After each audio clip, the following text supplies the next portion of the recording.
Bonjour à tous, bienvenue sur SVM6. Donc, ce que je vous propose, c'est une nouvelle série de tutos pour donc animer, créer des mécanismes, animer des engrenages. Donc, dans cette nouvelle série, on va voir beaucoup de façons différentes de créer des engrenages, de les animer. Je vais y aller crescendo, hein. Je vais commencer par des petites animations simples, hein. Et puis, petit à petit, je vais donc augmenter un peu les éléments, histoire que l'on puisse bien comprendre tout ce que je fais, comment que ça se passe. Et puis par la suite, vous pourrez créer éventuellement des machines complexes comme Jean-Claude de la chaîne Blender JC 32, pardon. Donc il lui crée carrément des robots, hein. Dernièrement, donc il a fait un étolimeur. Et je vous avais invité, si vous êtes abonné, vous le savez, hein, je vous ai invité à aller regarder son travail. Donc voilà, on va donc commencer par des choses simples et puis petit à petit on fera des choses un peu plus compliquées. Voilà, alors je vais repartir sur une autre fenêtre et je vais commencer par vous expliquer un certain nombre de choses et plusieurs possibilités pour faire tourner déjà des engrenages.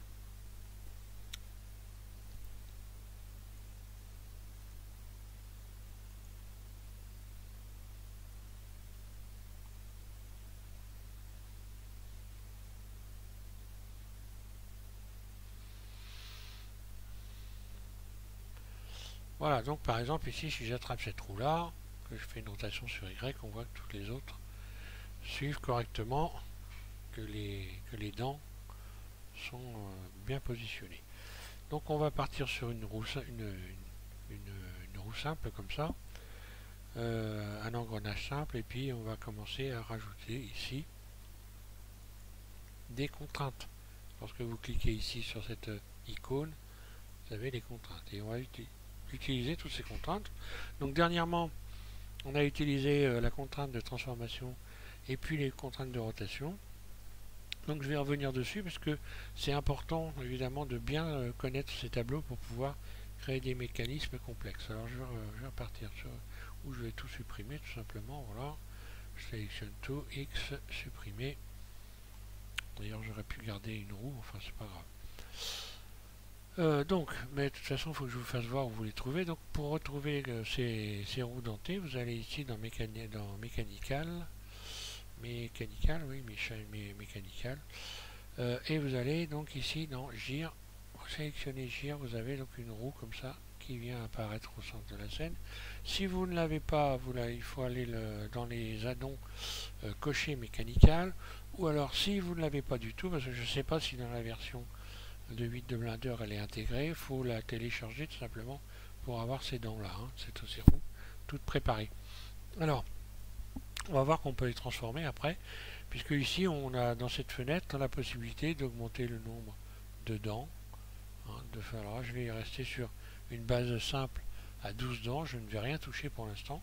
Pour l'instant vous ne touchez rien, si vous n'êtes pas habitué, vous fermez cette fenêtre et simplement vous allez faire RX 90 pour mettre la roue debout en vue 1. Voilà.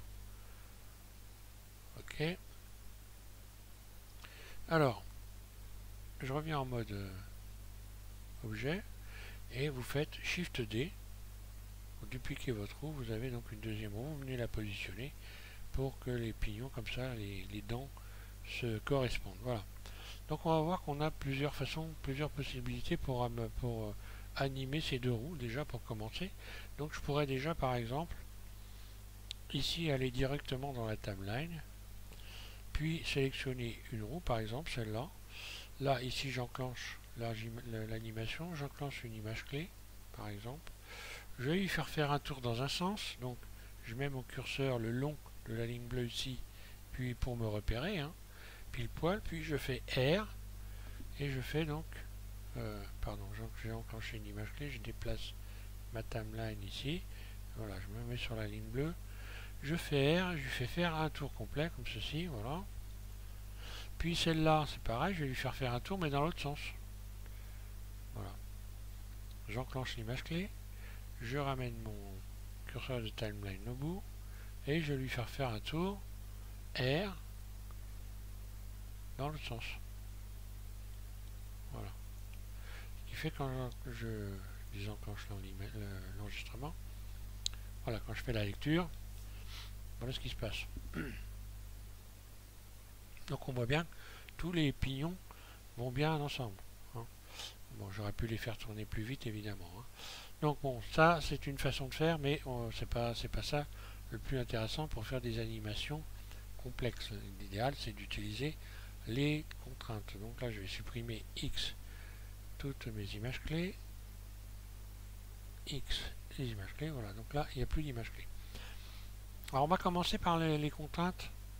Ici on va chercher des choses simples, on va commencer par les contraintes de rotation.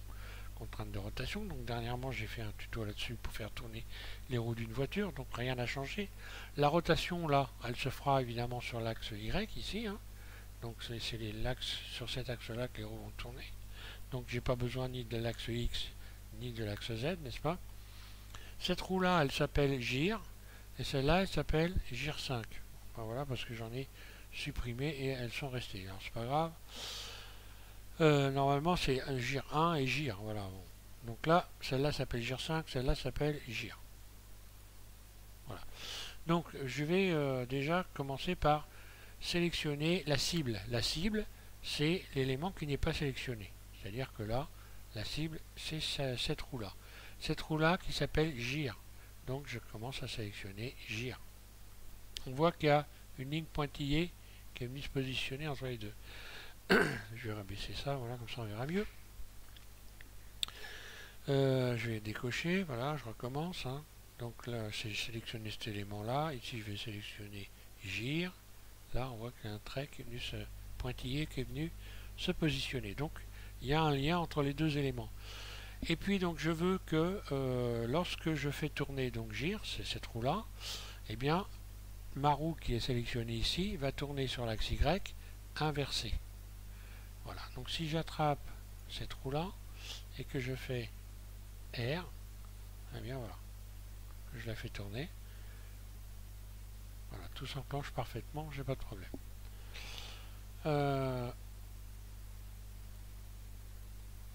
Ça c'est une première possibilité, hein. Après, ben, je vais en rajouter d'autres, par exemple. Je vais rajouter une autre roue. Alors le problème c'est que là, je vais même en rajouter plusieurs. Je vais tous supprimer les. Voilà, je recommence ici. Je supprime toutes les contraintes, voilà, et je vais rajouter plusieurs roues.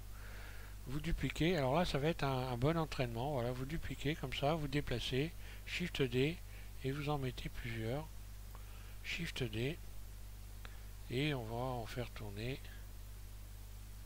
par exemple celle-là ici, Shift D. On verra qu'avec, que par exemple il y a une impossibilité si je fais ça par exemple. Ça c'est impossible.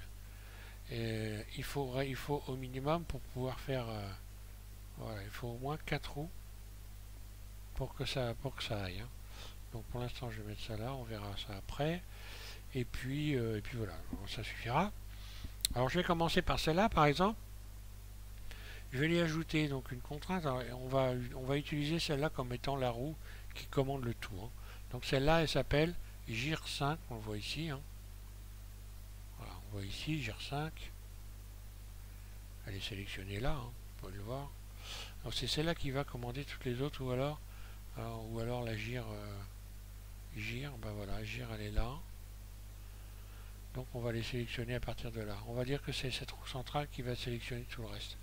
Alors, je vais déterminer que, par exemple, cette roue-là, je lui ajoute une rotation, copier la rotation.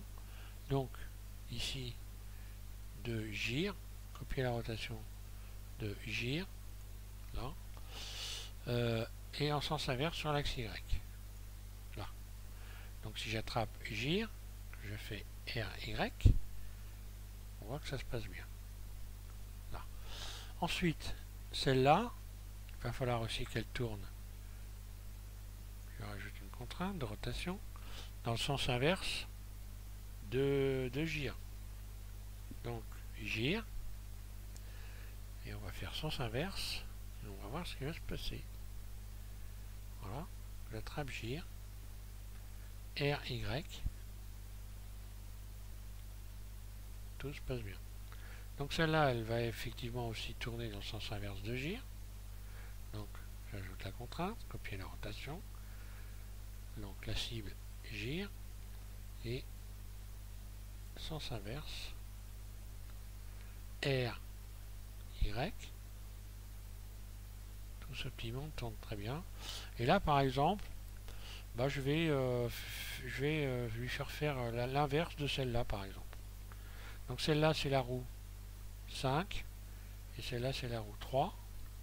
Donc je vais lui ajouter une contrainte de rotation. La cible ce sera 5 et donc sens inverse de 5 lorsque j'attrape la gire 1, la gire en fait pas 1 mais la gire, que je fais une rotation sur Y, tout se passe bien. Maintenant on va imaginer, voilà, après vous pouvez les déplacer, hein. Si je fais gire, RY, et là on voit que ça se passe pas bien. Donc là il faudrait que je décoche inverse, puis R, Y, et hop, là on retrouve. Par exemple, si j'essaye d'en mettre 3 ici, dans cet élément là, donc R, Y, et on voit que là, ça coince. Parce que cette roue là, même si j'enlève inversé, R, Y, pardon, R, Y, hop, R, Y, ben là ça coince. On voit que ça ne va pas aller avec celle-là. Ok. Donc 3, la bannière de l'esprit. Et celle-là, je vais le remettre inversé, voilà. R, Y, voilà.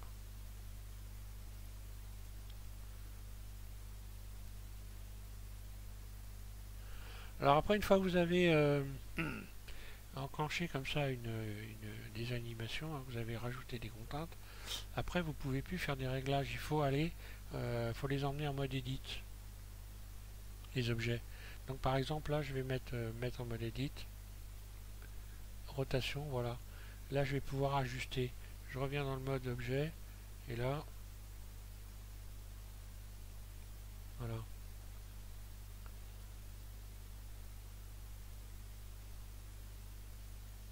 Je ne peux plus appliquer de rotation, voilà, c'est ça que je voulais dire. Je ne peux plus appliquer de rotation. Là j'ai sélectionné, j'ai fait R. Si je sélectionne ça R, voilà, et comme il y a eu des contraintes, ça ne peut pas fonctionner. Il n'y a que là, si je fais R sur la roue qui commande, qu'elle va faire tourner le reste. Là. Alors on a vu cette façon de procéder.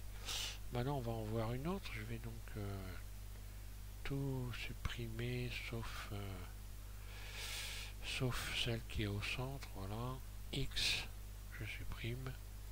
Il me reste celle-là, elle n'a pas de contrainte.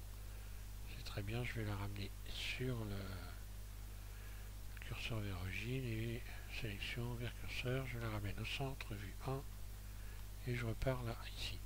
Donc on va avoir une autre possibilité. Je duplique ma roue, Shift D. Je viens la positionner là. Et donc je vais lui ajouter une contrainte. Cette fois-ci, tableau, donc un peu comme on a fait pour les roues de la voiture. Je vais aller donc ici, là, voilà. Bah, j'y suis déjà. Contrainte, je vais aller chercher cette fois-ci transformation. Transformation. Alors cette fenêtre-là est très importante, il faut la comprendre vraiment. Il faut travailler dessus parce que c'est ça qui va permettre de créer des animations complexes. Donc bah, c'est pas compliqué, hein, de toute façon, j'ai déjà fait une démo là-dessus. Mais on va continuer, on va en faire plusieurs. Alors, je vais déterminer que la roue qui est cible, donc qui n'est pas sélectionnée, celle-là, cible. Donc celle-là, c'est la roue gire 1. Je vais déterminer donc que la gire 1, là, lorsqu'elle fait une rotation, donc extrapolée, donc pour y avoir un mouvement continu, lorsque cette roue ici fait une rotation de 360 degrés, Celle-là, donc celle que j'ai sélectionnée, elle fera une rotation de moins 360 degrés sur Y, moins 360 degrés. Là. Maintenant, si j'attrape, je regarde si j'ai bruit, tout est bien. Donc si j'attrape automatiquement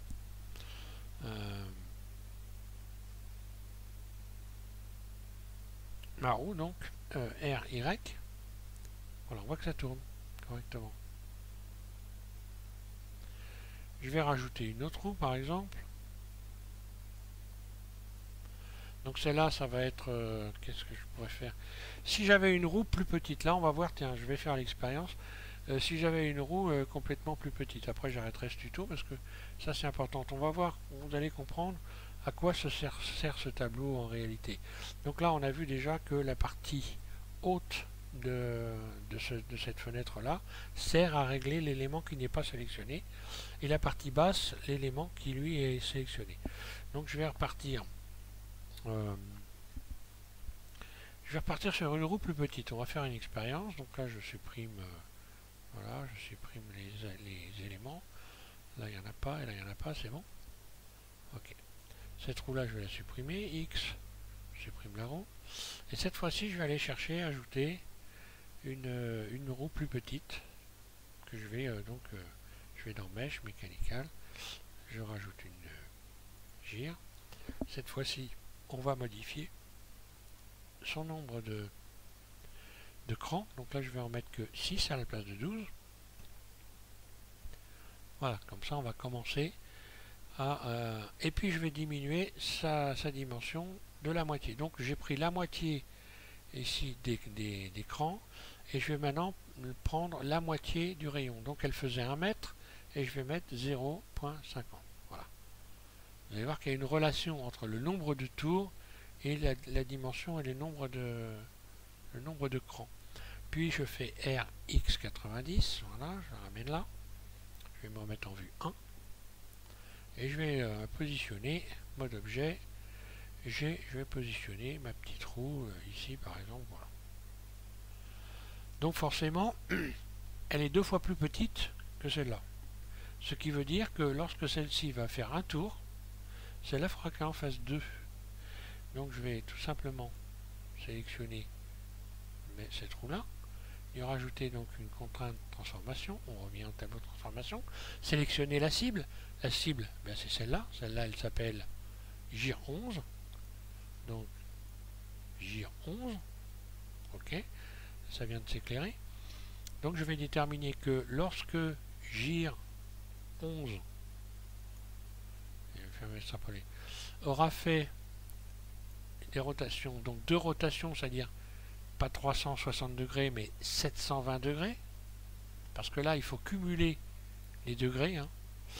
Lorsqu'elle aura fait donc 2 tours, en fait, eh bien, ma roue, celle qui est sélectionnée, elle fera une rotation sur Y de 360 degrés. Là. Voilà. Un clic gauche, je libère. Et donc, on va faire maintenant le extrapoler. Voilà.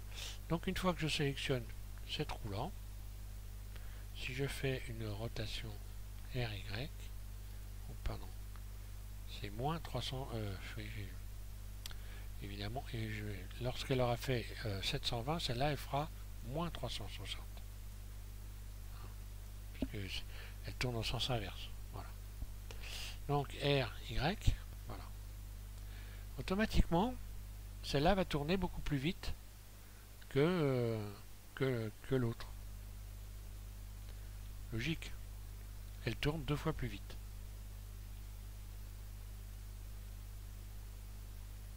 Si je fais tourner celle-là, ça ne marche pas. Voilà. Alors maintenant, je vais faire le contraire. J'enlève le tableau ici. Je sélectionne ici celle-là. Je vais déterminer que je lui rajoute donc une contrainte de transformation. Je vais déterminer que la cible, c'est celle qui n'est pas sélectionnée ici, là. Donc celle-là, elle s'appelle gire. Donc gire, extrapoler.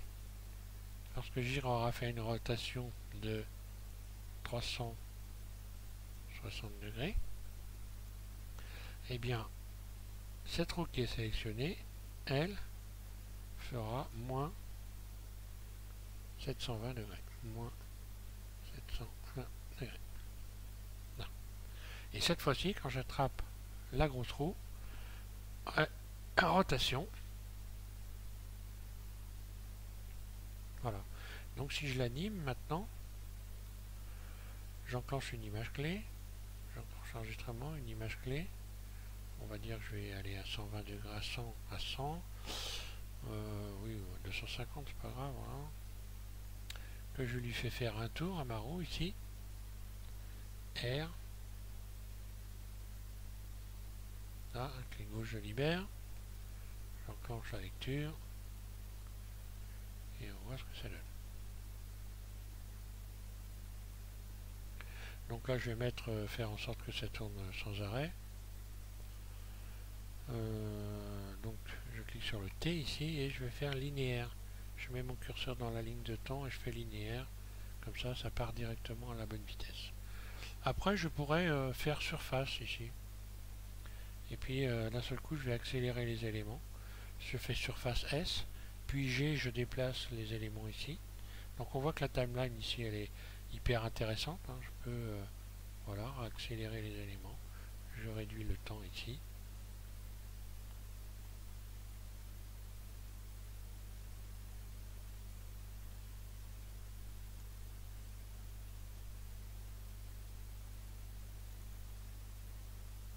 Il faut que je me remette bien, voilà. Enfin voilà. Donc, oui, là je suis bien au centre. Je suis dans un mouvement, donc continue sans ralentissement. Alors, voilà. Bon, ben, je pense que là, on a déjà commencé par voir des choses intéressantes. Donc, prochain tuto, on va rajouter d'autres éléments, modifier les roues. On va voir, donc, faire des roues complètement différentes, enfin différentes d'aspect, parce que en ce qui concerne tout ce qui est donc dimension, taille, ça faut que ça reste, hein, faut que ça soit calculé. Hein. Donc, je vous ferai voir ça. Voilà, on rajoutera des éléments hein, comme ça dans les animations et petit à petit ça deviendra de plus en plus riche en éléments. On rajoutera des éléments à chaque fois. Hein, par exemple, voilà. On fera différentes formes de pignons. On va voir comment on peut faire des réglages et puis faire des choses un peu différentes. Voilà. Ça sera moins moche. Donc je vais rester pour ces animations, je vais rester dans le mode workbench hein, pour ceux qui suivent. Hein.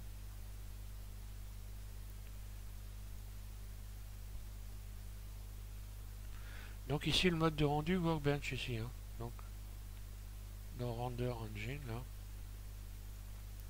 C'est pas cycle, c'est pas Eevee, c'est workbench. Voilà. Je vais rester dans ce mode là pour donc vous expliquer tout ça, vous faire des tutos sur ce sujet là. Voilà, merci à tous de suivre SVM6 et puis bah, commencez à vous entraîner et puis dans le prochain tuto bah, voilà, on va encore améliorer notre savoir. Voilà, merci.